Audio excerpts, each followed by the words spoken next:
October 2015. Two brothers entered Pine Ridge Wilderness for a weekend camping trip. Only one would return 4 years later, carrying a secret so dark it would expose decades of murder. But the brother who came back wasn't the victim everyone thought he was. They had been planning this weekend trip for months, eager to explore the remote caves that riddled the Pine Ridge Wilderness like hidden scars in the earth.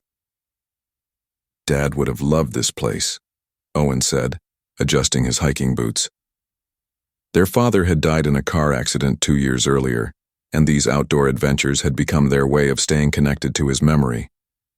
Liam nodded, shouldering his pack. The brothers had always been close, but losing their father had made them inseparable.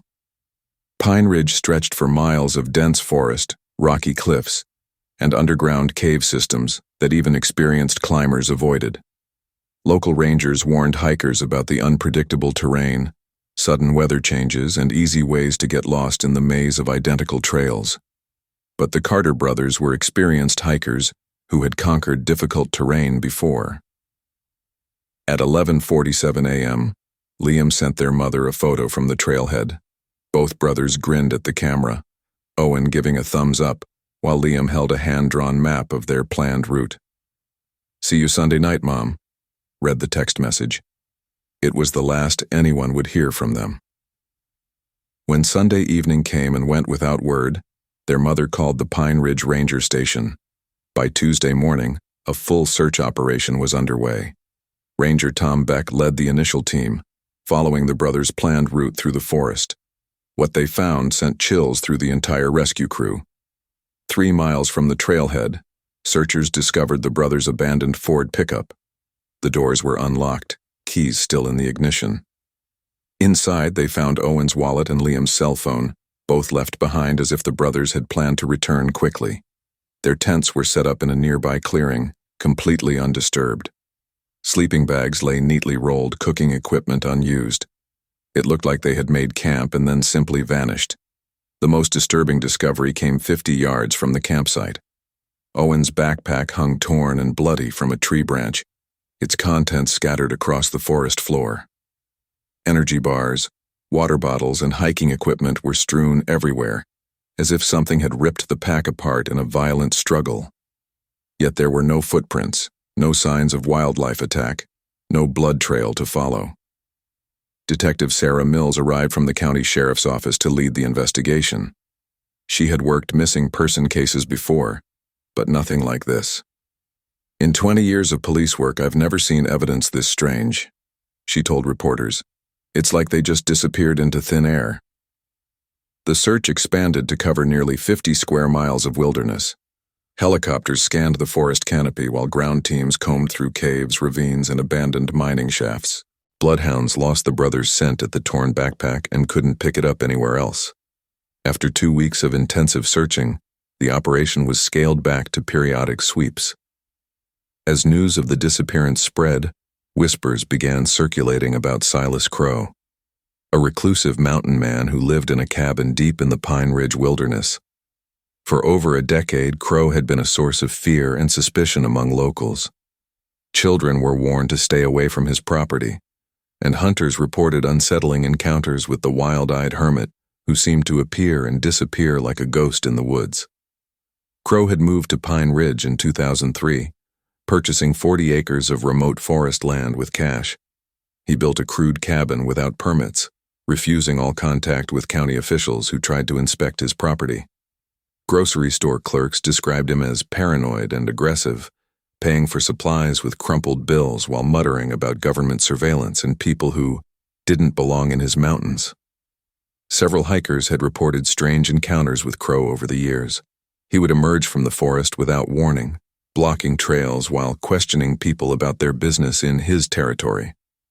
Some described him as carrying military-style weapons and displaying an intimate knowledge of hidden caves and abandoned mine shafts throughout the region.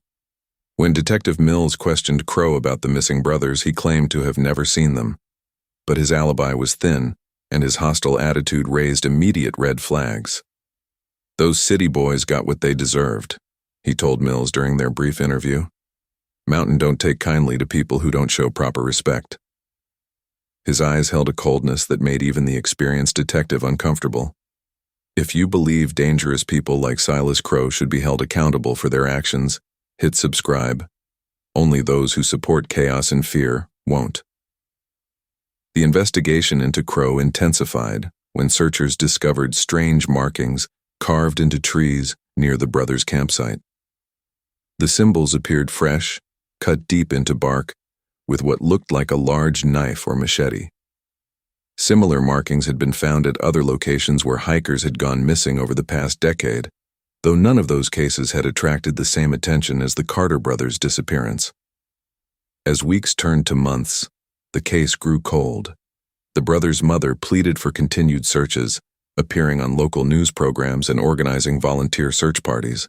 Their faces appeared on missing person flyers throughout the region, but no new evidence emerged. Pine Ridge Wilderness seemed to have swallowed Liam and Owen Carter completely, leaving behind only questions and a community living in fear of what might be lurking in their mountains. Detective Mills filed the case as unsolved in March 2016, but the mystery of the Carter brothers haunted Pine Ridge for years. Local businesses reported decreased tourism as word spread about the unexplained disappearance. Parents kept their children closer to home, and even experienced hikers avoided the remote areas where the brothers had vanished. The torn backpack and strange tree markings became local legend, whispered about in coffee shops, and discussed in hushed tones at town meetings. Silus Crowe continued living in his mountain cabin, seemingly unbothered by the suspicion surrounding him. Rangers occasionally spotted smoke rising from his property, but he remained as isolated and hostile as ever. When approached by authorities for follow-up questions, he would retreat deeper into the forest, sometimes disappearing for weeks at a time. His presence cast a dark shadow over the entire region, a constant reminder that something evil might be lurking in the wilderness. The Carter family never stopped hoping. Their mother, Patricia, organized annual memorial hikes and maintained a website dedicated to finding her sons. She refused to hold funeral services, insisting that Liam and Owen were still alive somewhere. Local churches held prayer vigils, and missing person posters remained taped to storefront windows long after the ink had faded. But as 2016 became 2017, and 2017 became 2018, even the most optimistic residents began to accept that the brothers were probably dead. Then, on a cold morning in November 2019, everything changed. Ranger Station Supervisor Janet Ross was completing her early morning rounds when she heard scratching at the front door. She assumed it was a raccoon or other wildlife seeking shelter from the bitter autumn wind. But when she opened the door to shoo the animal away, she nearly collapsed from shock. A man stood on the wooden porch, barely recognizable as human. His clothes hung in tatters, his hair and beard grown wild and matted. His skin was pale and stretched thin over visible bones, as if he hadn't eaten a proper meal in months. But it was his eyes that made Ross step backward in fear. They held a look of pure terror, darting constantly, as if expecting an attack from every shadow. "Help me," the man whispered, his voice cracked and barely audible. "I need to call my mother." It took Ross several minutes to realize she was looking at Liam Carter. News of Liam's return spread through Pine Ridge like wildfire. Within hours, the ranger station was surrounded by reporters, police officers, and curious residents who couldn't believe what they were hearing. Patricia Carter arrived in tears, barely recognizing her eldest son after 4 years of whatever hell he had endured. Liam was rushed to Pine Ridge General Hospital, where doctors found him severely malnourished and dehydrated. His body showed signs of prolonged exposure and multiple old injuries that had healed improperly. But the most concerning discovery was his mental state. Liam refused to speak about where he had been or what had happened to his brother Owen. When doctors tried to question him, he would curl into a ball and begin shaking uncontrollably. "He's experiencing severe trauma," explained Dr. Rebecca Grant, the hospital's chief psychiatrist. "Whatever happened to him out there has left deep psychological scars. Pushing him to talk before he's ready could cause a complete mental breakdown." Detective Mills, now promoted to lieutenant, took charge of the investigation into Liam's return. She had never stopped thinking about the Carter case, and seeing one brother return alive filled her with both hope and dread. If Liam was alive, what had happened to Owen? And where had Liam been hiding for 4 years? The first major clue came when hospital staff cleaned Liam's belongings. Hidden in his torn jacket pocket, they found a small piece of paper with numbers and letters scratched in pencil. The markings appeared to be coordinates, though they didn't match any known locations in the Pine Ridge area. More disturbing was the paper itself. It appeared to be torn from pages of a survival manual, suggesting Liam had been living in primitive conditions. As news of Liam's return reached the wider community, old suspicions about Silus Crowe resurfaced with new intensity. Residents demanded immediate action against the mountain hermit, convinced he was responsible for whatever had happened to the brothers. Crowe's property became a focal point for angry crowds who gathered with signs demanding justice. But when authorities finally located Crowe's cabin for questioning, they made a shocking discovery. The property appeared to have been abandoned for months. Inside the crude shelter, they found evidence of hasty departure: overturned furniture, scattered belongings, and what looked like burn marks on the wooden walls. Most disturbing were the photographs pinned to one wall showing various hikers and campers over the years, including a clear picture of Liam and Owen Carter taken on the day they disappeared. Comment: Justice for Owen if you believe Silus Crowe must be held responsible for his crimes. People who support predators like him won't speak up. The discovery of the photographs sent shockwaves through the investigation. How had Crowe obtained pictures of the brothers on the very day they vanished? Had he been stalking them, waiting for the perfect moment to strike?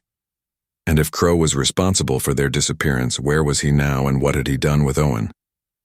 Liam remained hospitalized under close supervision, still refusing to discuss his 4-year absence. But nurses reported that he talked in his sleep, often calling out warnings about caves and repeatedly whispering Owen's name. These fragments suggested that whatever had happened to the brothers was connected to the underground cave systems that honeycombed the Pine Ridge wilderness. Lieutenant Mills organized a comprehensive search of the cave systems near where the brothers had originally disappeared.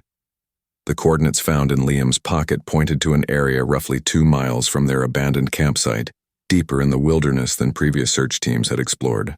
Using ground-penetrating radar and thermal imaging equipment, her team identified several cave entrances hidden beneath fallen rocks and dense vegetation. The first cave they explored yielded nothing but bat droppings and old mining equipment from the 1940s.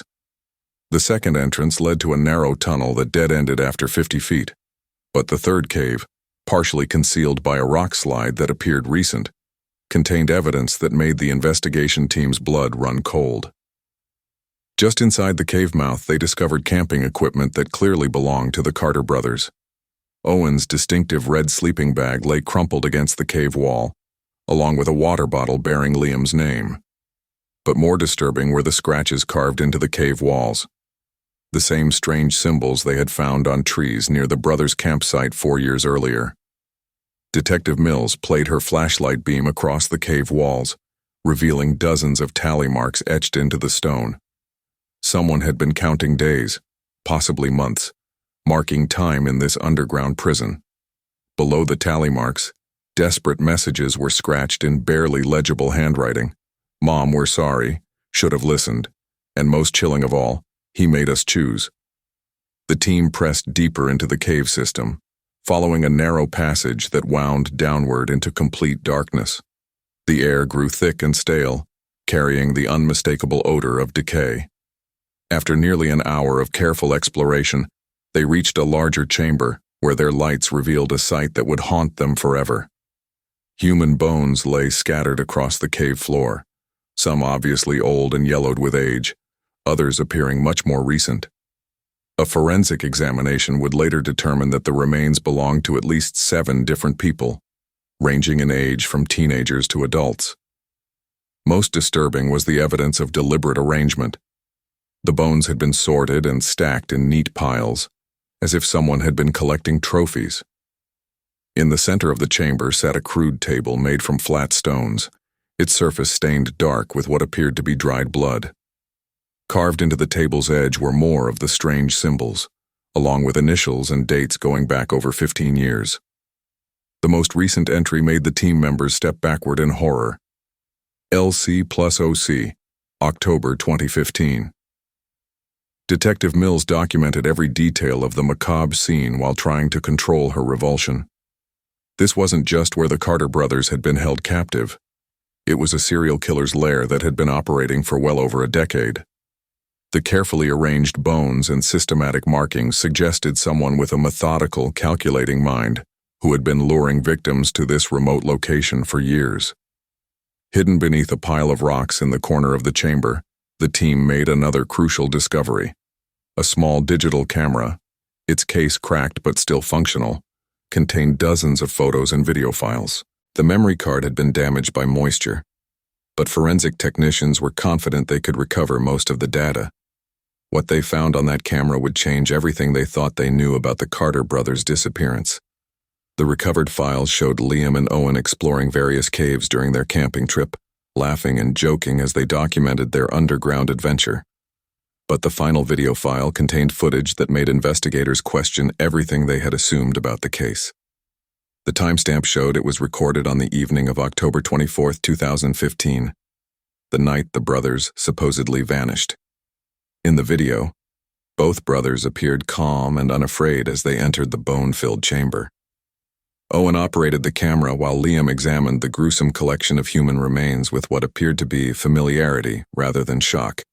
Most disturbing was their conversation, clearly audible on the recording. "He's going to be angry we brought the camera," Owen said, his voice showing nervousness but not terror. "We had to document this," Liam replied, picking up one of the skull fragments. "People need to know what he's been doing out here." The brothers continued exploring the chamber for several more minutes, with Liam appearing to know exactly where to look for specific items. He retrieved a metal box hidden behind loose rocks and opened it to reveal driver's licenses, jewelry, and personal items that obviously belonged to previous victims. The collection represented years of systematic killing, trophies taken from people who had trusted the wrong person. Then the camera picked up sounds of someone approaching from deeper in the cave system. Both brothers immediately tensed, and Owen began backing toward the entrance they had used. But instead of running, they waited as heavy footsteps echoed through the chamber. "You weren't supposed to come back here tonight," a voice called from the darkness. The audio quality made it difficult to identify the speaker, but it was clearly someone the brothers knew. "We need to talk," Liam called back, his voice steady despite the horrifying surroundings. "If you can't stand people who help killers cover up their crimes, comment, 'No mercy for accomplices.' Those who protect evil won't have the courage to speak up." The video file ended abruptly at that point, leaving investigators with more questions than answers. Who was the person approaching from the depths of the cave? Why weren't the brothers afraid? And most importantly, what had happened in the moments after the camera stopped recording? The evidence suggested that Liam and Owen Carter hadn't been random victims of Silus Crowe or any other predator. They had known about the bone chamber, had visited it before, and had arranged to meet someone there on the night they disappeared. The horrifying possibility emerged that the Carter brothers hadn't just stumbled into a killer's trap. They had been part of something much darker from the beginning. Lieutenant Mills ordered the cave sealed as a crime scene, while forensic teams worked to recover more evidence from the bone chamber. The metal box containing victim trophies was carefully catalogued, revealing the scope of killings that had occurred over nearly 2 decades. Driver's licenses showed victims from across the region, hikers, campers, and outdoor enthusiasts, who had vanished without explanation. The earliest license dated back to 1998, suggesting the killing had been going on far longer than anyone realized. While forensic experts worked to restore more video files from the damaged camera, Mills focused on Liam's psychological evaluation.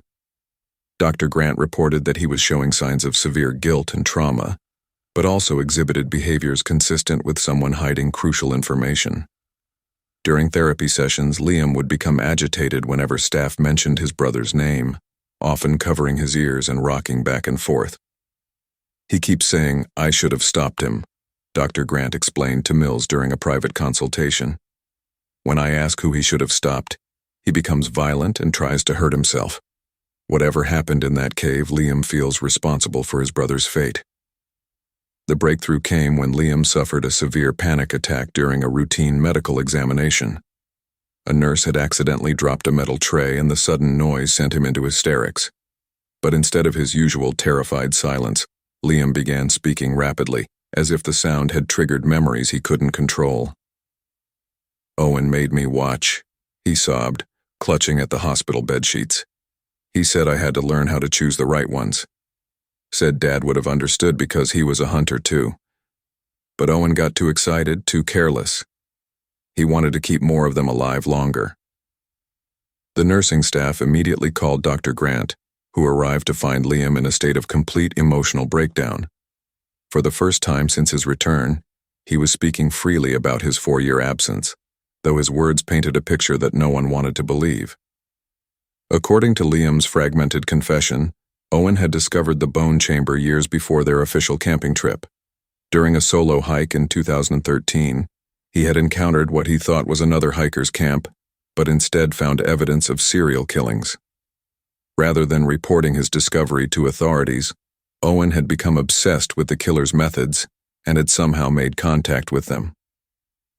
Owen said the person who did it was an artist, Liam continued, his voice growing quieter as sedatives began taking effect. Said they understood things about people that nobody else could see. Owen wanted to learn those things too. Dr. Grant carefully recorded every word, recognizing that this might be their only chance to understand what had really happened.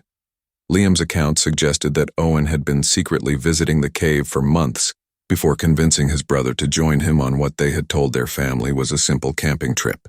The plan had been for Owen to introduce Liam to their mysterious contact and convince him to join what Owen described as important work. But something had gone wrong during that final meeting in the bone chamber. Liam's memories became confused and contradictory at this point, mixing genuine trauma with what might have been deliberate deception. Mills reviewed the hospital recordings multiple times, trying to separate truth from manipulation. If Liam's account was accurate, Owen Carter hadn't been a victim at all. He had been an eager apprentice to a serial killer. But that raised the question of who the actual killer was, and why Liam had been allowed to survive when Owen apparently hadn't. The answer came from an unexpected source. While searching through missing person reports from the past 5 years, Mills discovered that Silus Crowe himself had been reported missing by a distant relative in Oregon. The report, filed in late 2018, had been largely ignored because Crowe was known to disappear for extended periods. But the timing was significant. Crowe had vanished more than a year before Liam's return to civilization. Mills organized a team to thoroughly search Crowe's abandoned cabin and the surrounding area. What they found buried beneath a pile of rocks 50 yards from his front door was Silus Crowe's decomposing body, along with evidence that he had been dead for at least a year. A forensic examination revealed that Crowe had been killed by blunt force trauma to the head, suggesting he had been murdered rather than dying from natural causes. The discovery of Crowe's body completely changed the investigation's focus. If Crowe had been dead since 2018, he couldn't have been responsible for keeping Liam captive until 2019. Someone else had been operating the bone chamber, someone who had murdered the suspected hermit and continued killing in his place. Mills returned to the hospital with new questions for Liam, but found him in a state of catatonic withdrawal. The emotional breakthrough that had led to his confession had apparently exhausted his psychological reserves. Dr. Grant explained that forcing him to relive traumatic memories too quickly had caused him to retreat back into protective silence. "He's protecting himself from something," Dr. Grant observed. "But I think he's also protecting someone else. There's a pattern to what he's willing to discuss and what sends him into complete shutdown. He'll talk about Owen's fascination with the killer, but he won't identify who that killer actually was." Hit subscribe if you believe people who protect murderers are just as guilty as the killers themselves. Only cowards who enable evil will refuse. The investigation team faced a disturbing possibility. Liam Carter might not have been a victim at all, but rather an accomplice who had escaped when his partnership with the real killer went wrong. His return to civilization could have been motivated by fear rather than a desire for rescue. But if that was true, Who was the actual mastermind behind 2 decades of systematic murder in the Pine Ridge Wilderness? The answer would come from the most unexpected source of all, and would reveal that the horror in the mountains was far from over. The breakthrough came from an unexpected source, a teenage hiker named Jake Morrison, who had been following the Carter brothers' story on social media. Jake contacted the police after seeing news reports about Liam's return, claiming he had important information about what really happened in the Pine Ridge Wilderness. Jake had been camping with friends in the area during summer 2017, about 2 years after the brothers' disappearance. While exploring caves near their campsite, his group had encountered someone they initially thought was a lost hiker. The man was dirty and wild-looking, carrying a large hunting knife and acting extremely paranoid about being discovered. He kept asking if we had seen any park rangers or search teams, Jake told Lieutenant Mills during his interview. When we said no, he relaxed a little and started talking about how he had been hiding in the caves for years. He said his name was Owen and that people were looking for him for something he didn't do. The description Jake provided matched Owen Carter perfectly. Height, build, distinctive scar on his left hand from a childhood accident. But Jake's account suggested that Owen had been living wild in the cave systems long after his supposed disappearance, surviving by hunting and stealing supplies from campers. More disturbing was Owen's behavior during the encounter. He had shown Jake's group a collection of personal items, watches, jewelry, driver's licenses, that he claimed were gifts from people he had helped over the years. When one of Jake's friends recognized a missing person's photo on one of the licenses, Owen had become hostile and threatening. He told us we had seen too much, Jake continued, his voice shaking as he recalled the memory. He said he would have to decide what to do with us, the same way he decided what to do with all the others. That's when we ran. Jake's group had reported the encounter to park rangers at the time, but their story had been dismissed as teenage imagination or mistaken identity. The rangers assumed the wild man was probably a homeless person or mentally ill drifter, not a missing person who was supposed to be dead. Lieutenant Mills immediately organized a new search of the cave systems, this time focusing on areas that could support long-term survival. The teams discovered multiple campsites hidden deep underground, complete with stolen camping equipment, preserved food, and makeshift weapons. Most chilling was a journal found in one of the camps written in Owen Carter's handwriting. The journal entries revealed a disturbing transformation over the 4 years since Owen's disappearance. Early entries showed confusion and fear about being trapped in the caves by someone he called the teacher. But as months passed, Owen's writing became increasingly excited about lessons he was learning and important work he was helping to complete. Day 127. Teacher says I'm almost ready to choose my first one. Been practicing on animals like he showed me. The fear in their eyes is beautiful. Starting to understand why this work is necessary. Day 203. Liam came to visit today. Teacher let me show him some of my improvements to the collection room. Liam got sick and tried to leave, but teacher says he needs more time to understand our purpose. Day 445. Selected a young couple from the trail today. Teacher was proud of my choices. Said I have natural instincts for this work. Liam still refuses to participate, but he's learning to stay quiet about what we do. The journal entries painted a horrifying picture of Owen's willing transformation from victim to accomplice to active predator. But they also revealed that Liam had been forced to witness his brother's descent into madness, trapped in the caves and unable to escape or seek help. More importantly, the journal referenced the teacher, the mysterious original killer who had apparently trained Owen to continue the murder spree. This person remained unidentified in Owen's writings, referred to only by title rather than name. But Owen's growing independence suggested that he had eventually surpassed his mentor's teachings. Day 1247. Teacher is getting old and weak. Made mistakes with the last 2 hikers and almost got us caught by search teams. Time for me to take over completely. Liam will help whether he wants to or not. The final entries were the most disturbing of all. Owen described killing the teacher in a power struggle over control of their operation. He had then forced Liam to help dispose of the body, threatening to kill him if he refused to cooperate. For months afterward, Owen had continued selecting and murdering victims while keeping his brother as a terrified witness. But Owen had grown careless in his confidence, taking greater risks and keeping victims alive longer to prolong their suffering. Eventually, his reckless behavior had attracted attention from park rangers who had discovered one of his surface camps. Rather than risk capture, Owen had decided to eliminate all evidence of their operation, including his own brother. Day 1401.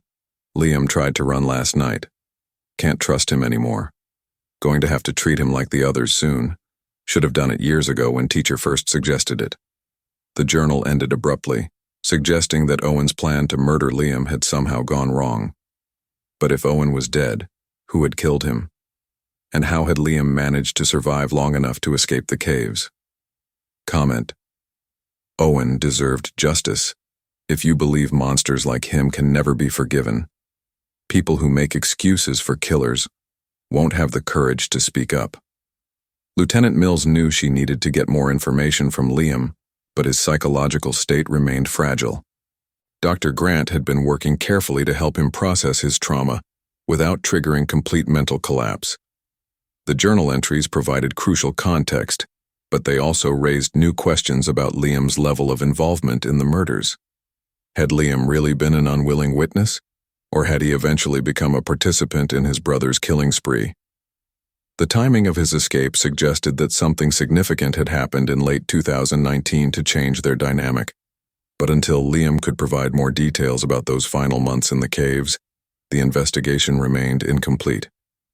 The answer would come sooner than anyone expected, and it would reveal that the nightmare in Pine Ridge was far from over.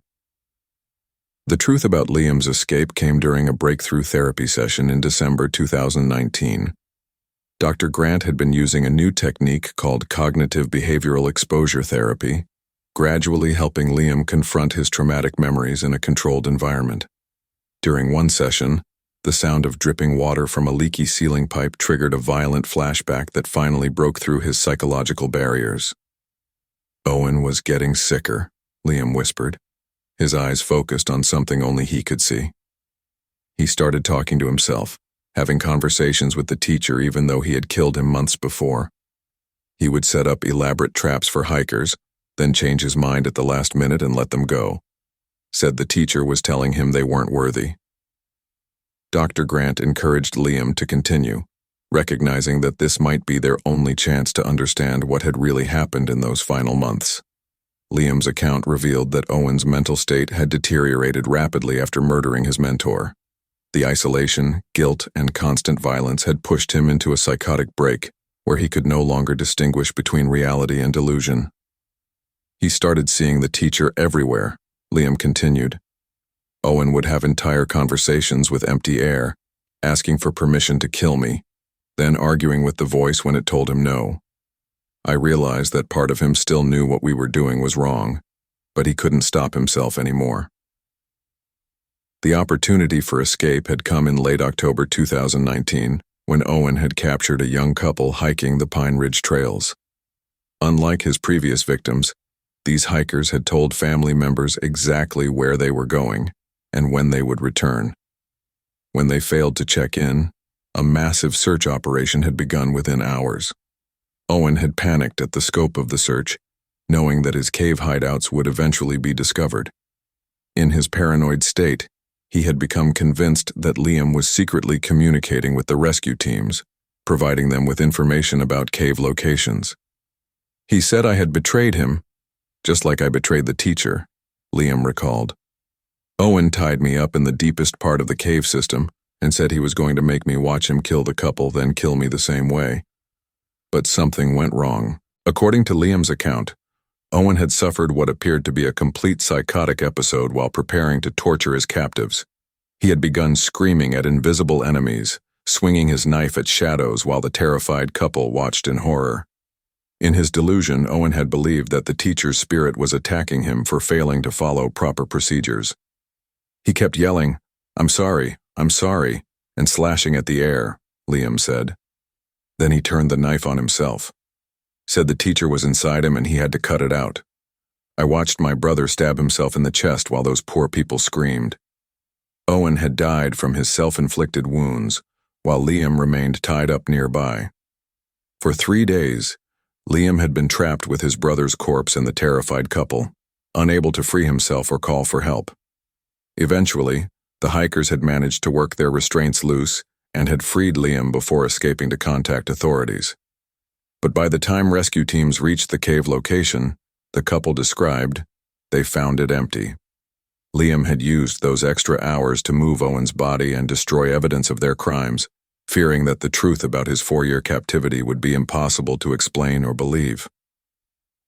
I couldn't let people know what Owen had become, Liam admitted. Our parents would never understand. I thought if I just disappeared for a while longer, then came back with a simple story about being lost, nobody would have to know about the murders. Lieutenant Mills finally had the complete picture of what had happened in the Pine Ridge Caves. Owen Carter had been transformed from victim to killer through years of psychological manipulation and isolation. Liam had been forced to witness his brother's crimes but had never actively participated in the murders. When Owen's mental state finally collapsed, Liam had been left to deal with the aftermath alone. The rescued hikers confirmed Liam's account when investigators finally located them.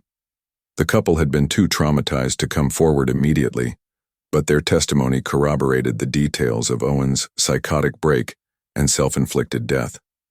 Physical evidence from the cave system supported the timeline Liam had provided. But one crucial question remained unanswered. Where was Owen's body? Liam claimed he had buried his brother in a remote section of the cave system, but multiple searches failed to locate the remains. Some investigators suspected that Liam might be protecting Owen, allowing him to escape and start over with a new identity. Others worried that Owen might still be alive, hiding deeper in the wilderness and waiting for the investigation to end.